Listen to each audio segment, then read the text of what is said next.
Lastly is phase 3, which is the healing phase. And it's where you both get to answer the question, now what? What's our next chapter? Because we're the ones writing the story here. And so what does the next chapter look like? Are we going to remain together and evolve this relationship to a new place?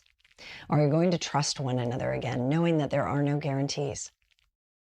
Or are we going to end the marriage and hopefully do so in the most peaceful way possible? Now, you might say, if we end the marriage at stage 3, then wasn't stage 2 just a big old waste of time and I did all that hard work for nothing? No, that's not the answer. And here's why. Think of how you would have ended it at stage 1 when you were shot in the gut, right? When all you need is to stop the bleeding.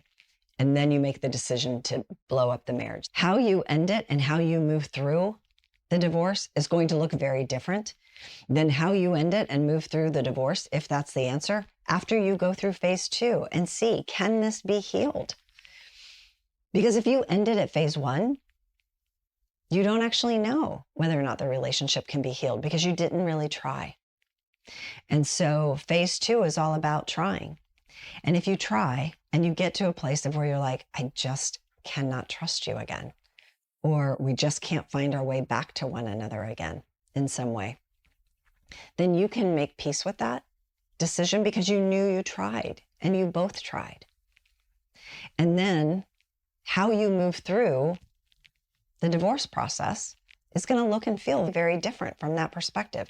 It's the difference between making a conscious choice and making a knee-jerk choice from a reaction, right?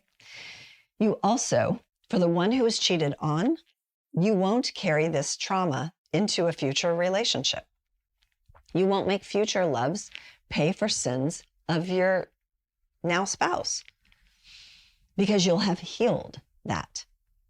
So that you don't consider everyone as a cheater. Like, because sometimes when you're the one that's been cheated on, particularly if it's been over and over again, you sort of default that everyone's a cheater and they have to earn your trust. You don't just give trust as willingly.